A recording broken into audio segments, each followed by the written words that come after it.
Recently, one of the tire pressure monitor sensors, or TPMS units, died on our 2019 Chevy Bolt EV. These devices are simple radio transmitters powered by a calculator-sized battery, which last anywhere from 5 to 8 years depending on your driving habits. Since our Bolt had just turned 5, I suspected one of them had finally died. Our local Santa Fe Chevy dealer wanted $80 for a new AC Delco sensor. AutoZone sold an equivalent part for $70. Meanwhile, I found a set of 4, also compatible, for only $26 on Amazon, shown here. Seeing as how if one died, the remaining 3 were likely to fail soon, I figured why not go for a new set of 4? It's a no-brainer. The process started off with Chief Safety Inspector Sebastian Pug, who walked around the car and promptly peed on the starting tire, off camera of course. From there the process is simple. First, remove one of the wheels.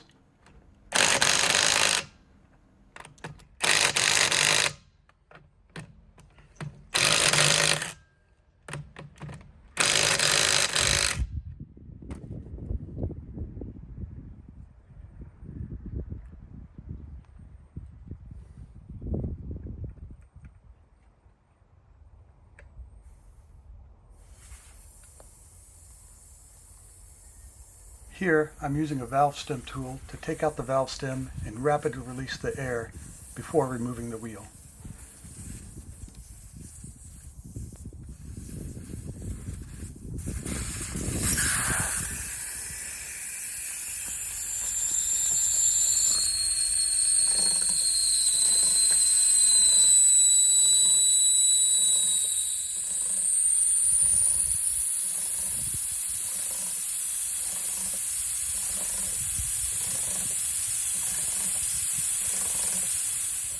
While the tire is deflating, I can continue jacking up the car and removing the wheel.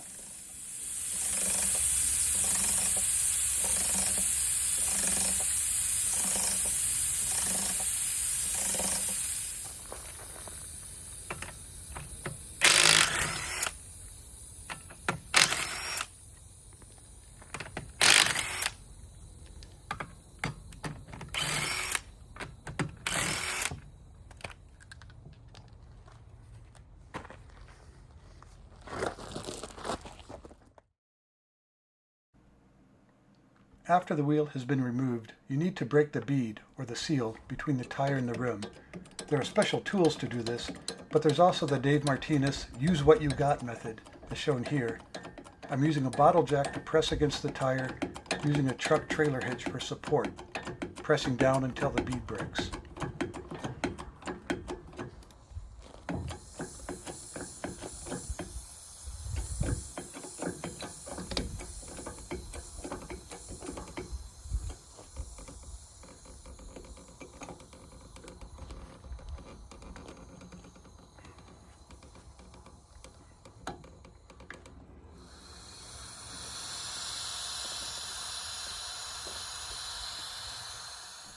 With the bead broken, you can use a pry bar to hold down the tire while accessing the old TPMS unit, shown in the next 3 photos after this.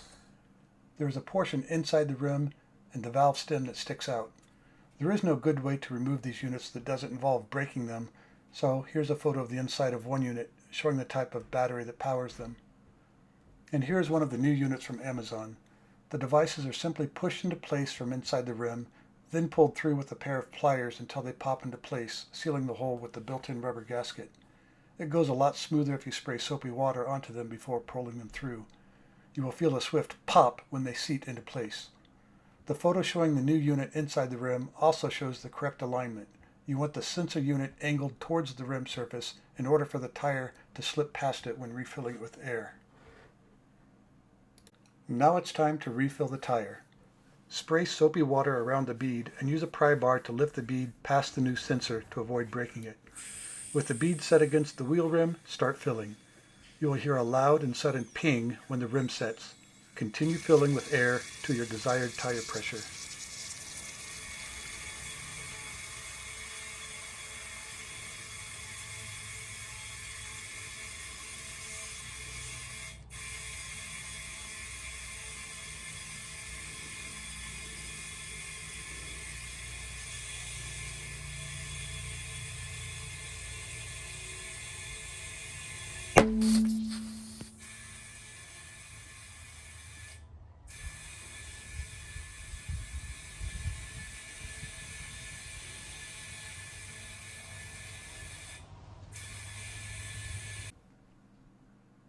Next, simply reinstall the tire. Repeat the above process 3 more times if you're replacing the entire set of TPMS units like I am.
The final step is to retrain the vehicle's tire pressure monitoring system.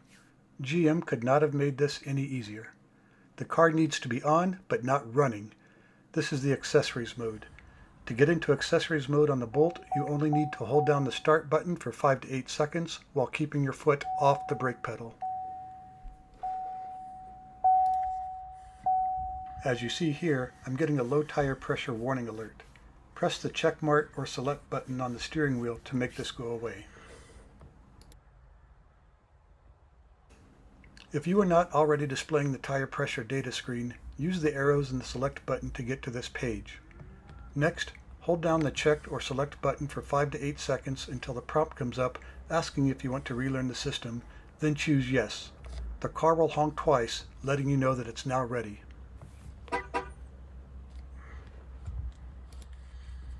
The relearning tool that I have is the VXDAS EL-50448 device found for about $10 at Amazon or Walmart. The process starts with the front driver's side tire. Simply hold the relearn tool with the antenna close to the TPMS unit and hold down the white button. The TX light will flash, activating the sensor, which then gets detected by the car. The car will honk once when this happens, and you can then move on to the next tire as indicated by the amber parking light. The process proceeds clockwise around the car.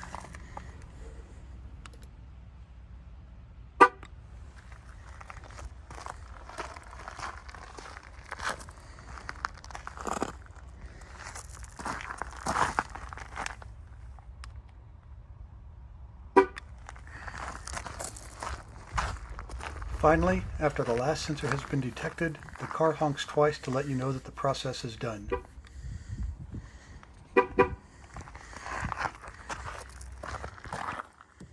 You can look at the vehicle display to see the measured values for all 4 tire sensors. I get the best mileage with the tire set to 42 to 43 psi, so I filled the tires a bit more after this video was taken. And that's all there is to it. It's really a simple process. The hard part is just getting the old units out and reinstalling the new ones.